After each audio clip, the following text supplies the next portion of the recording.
Si votre libido a baissé avec les années, on vous a peut-être expliqué que c'était normal, que c'était l'âge, que le corps ralentit, que le désir finit par disparaître. Mais laissez-moi vous poser une question très simple. Si c'était uniquement l'âge, pourquoi certains hommes et certaines femmes de 65 ou 70 ans retrouvent de l'énergie, de l'envie, de la vitalité, simplement en changeant leur façon de manger? Pourquoi ce n'est pas linéaire chez tout le monde? Pourquoi certains s'éteignent rapidement et d'autres beaucoup moins? Parce que le corps ne coupe jamais la libido par hasard. Il ne punit pas, il ne moralise pas, il s'adapte. Quand il manque d'énergie, quand la circulation ralentit, quand le système hormonal est sous pression, le message est clair. On coupe ce qui n'est pas indispensable. Et la libido est toujours l'une des premières sacrifiées.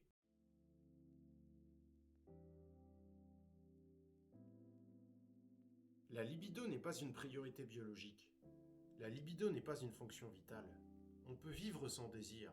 A contrario, on ne peut pas vivre sans énergie stable, sans oxygène et sans circulation. Donc le corps hiérarchise. Quand il est fatigué, quand il est inflammé, quand il est surchargé par l'alimentation, il met le désir en veille. Pas parce que vous êtes vieux, pas parce que c'est fini, mais parce que votre corps n'a plus de marge. La libido n'est jamais la cause. Elle est le symptôme visible d'un déséquilibre plus profond.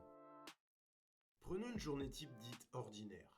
Le matin, pain blanc, confiture, jus d'orange, céréales industrielles. Le midi, pâtes ou riz blanc, dessert. L'après-midi, un biscuit, un carré de chocolat, un café sucré. Le soir, un repas copieux pour tenir la nuit. Le corps passe sa journée à gérer des pics, des chutes, des corrections. Il ne construit rien, il compense. Un corps qui compense en permanence n'a plus d'énergie disponible pour le désir. Les coups de barre après les repas ne sont pas normaux. Ils sont un message, un signal clair. Ils disent « le corps est débordé ». Quand la digestion monopolise le sang, quand la glycémie chute brutalement, le cerveau ralentit. Le corps se met en économie. Et quand le corps apprend à fonctionner en économie, la libido disparaît en silence. Pain blanc, viennoiserie, pâtisserie, pâtes raffinées, ces aliments fatiguent le système hormonal. Avec l'âge, le corps amortit moins bien. Les pics durent plus longtemps, les chutes sont plus profondes. La production hormonale devient irrégulière, la réponse sexuelle aussi. Ce n'est pas une panne brutale, c'est une usure lente, progressive, presque invisible. Plats préparés, sauces industrielles, produits ultra transformés, ils contiennent des substances que le corps reconnaît mal. Résultat, inflammation chronique, digestion lourde, fatigue nerveuse. Un corps inflammé reste en alerte. Et un corps en alerte ne se détend pas. Or, la libido n'est toujours dans un état de relâchement corporel. Chaque digestion demande de l'énergie. Quand on mange trop souvent, trop lourd, trop tard, le corps n'a jamais de pause. Il digère le matin, il digère l'après-midi, il digère le soir. Un corps qui digère sans arrêt ne récupère jamais.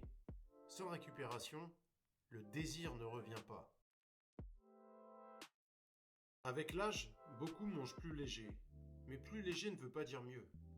Moins de viande, moins d'œufs, moins de poissons. Les protéines sont essentielles à la fabrication hormonale. Sans matières premières, le corps réduit la production. La libido baisse par manque de ressources, pas par manque de volonté. La libido dépend directement de la circulation sanguine.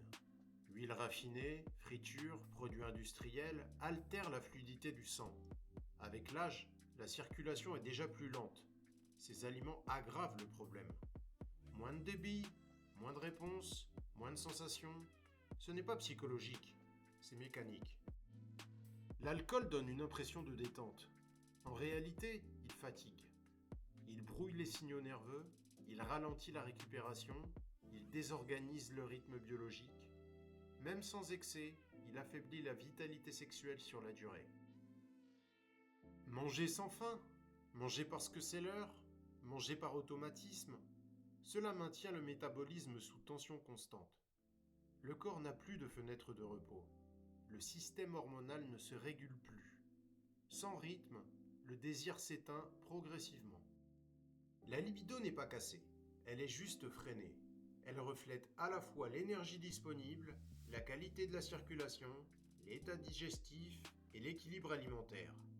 Changer l'alimentation, c'est redonner au corps les moyens d'exprimer le désir. La bonne nouvelle, c'est que le processus n'est pas irréversible. Le corps répond rapidement quand on arrête de l'épuiser. Encore faut-il savoir quoi changer et surtout par quoi commencer. Si ce que vous venez d'entendre vous parle, retenez une chose importante. La libido ne disparaît pas par hasard. Elle s'érode lentement, souvent à cause de choix quotidiens que l'on croit anodins. Et le point essentiel, c'est qu'il est possible d'agir, étape par étape, sans artifice ni brutalité, simplement en comprenant mieux ce qui se passe dans votre corps. Dans les prochaines vidéos, nous irons beaucoup plus loin. Nous verrons comment certains aliments peuvent au contraire soutenir la vitalité, la circulation et l'énergie intime, même avec l'âge.